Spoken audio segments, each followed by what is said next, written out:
This is Anti-Imperialist Front TV news for the week ending May 3rd, 2025. Mayday was celebrated by millions of people around the world. While in most countries there were no incidents, in Turkey the police detained around 500 people before and during Mayday.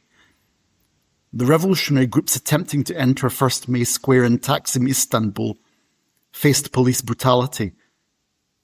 The obedient unions and reformist groups were criticized for submitting to the fascist state and abandoning those who wanted to celebrate this meaningful and historically important day in 1st of May Square, where 38 people were killed in 1977 and Mehmet Akifdalci was shot dead in 1989. Meanwhile, in Europe's major cities like Paris, Marseille, London, Vienna, Liège, Amsterdam and Athens, AIF members actively took part in the celebrations. The AIF issued a statement noting that May the 1st is the day of struggle and solidarity of the working class. May the 1st is the day of raising the red flag of socialism. May the 1st is the day when the oppressed and the exploited send a clear message to imperialism and fascism that their rule is coming to an end. The people have had enough of their bloodbaths, greed and discrimination. The Middle East, especially Palestinian, Lebanese, Syrian and Yemeni soil, have been covered in dead bodies and washed by the people's blood. The genocide is still ongoing. Israel, the USA and UK are condemned by the people of the world. Both Zionism and imperialism have been defeated politically and morally. They face fierce resistance.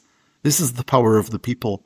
This should never be forgotten, that resistance is the only undefeated commander, and we salute those who have shown courage and determination to protect their homes and the people.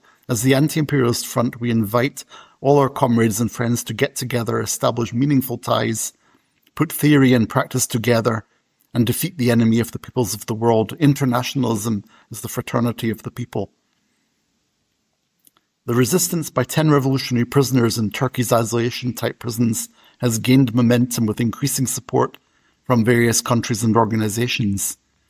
The 7th of May was designated by the AIF as the Day of Action. This is the day when Serjan Ahmet Arslan will be on the 200th day of his hunger strike.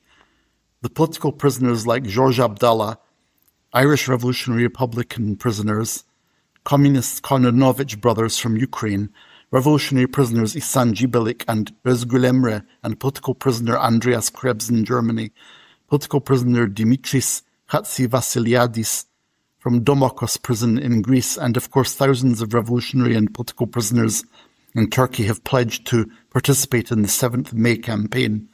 The AIF called for every anti-imperialist and anti-fascist to take part. There will also be protest actions outside the Turkish embassies. Just after midnight on 2nd May, the Conscience, a Freedom Flotilla coalition ship, came under direct attack in international waters. The Freedom Flotilla coalition has been organizing a non-violent action under a media blackout to avoid any potential sabotage. Volunteers from over 21 countries traveled to Malta to board the mission to Gaza, including prominent figures. On the morning of their scheduled departure, the vessel was attacked. Armed drones attacked the front of an unarmed civilian vessel twice, causing a fire and a substantial breach in the hull. The last communication in the early morning of May 2nd indicated that drones were still circling the ship. On board are international human rights activists on a non-violent humanitarian mission to challenge Israel's illegal and deadly siege of Gaza and to deliver desperately needed life-saving aid. Since March 2nd, 2025, Israel has barred all aid trucks from entering Gaza, deliberately starving over 2 million civilians in full view of the international community. On Saturday, May 3rd, members of International Ukraine Anti-Fascist Solidarity and several other organizations held a vigil in front of the Ukrainian embassy in London in solidarity with the families of those who died on May 2nd, 2014 in Odessa. The activists carried signs saying, "Remember Odessa 2/5/2014 in English, Russian and Ukrainian. After the vigil, they laid flowers at the gate of the Ukrainian embassy, and a letter addressed to Ambassador Valery Zaluzhny was left by New Communist Party of Britain General Secretary Andy Brooks.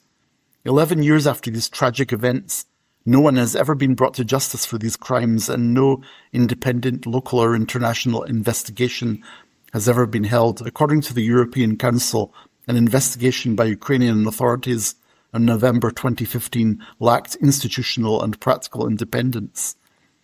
On March 13, 2025, the European Court of Human Rights ruled that the Ukrainian authorities had failed to prevent or end the violence on that day or to ensure timely rescue measures for those trapped in the fire, and said that since 2014, the Ukrainian authorities had failed to institute and conduct an effective investigation into the events.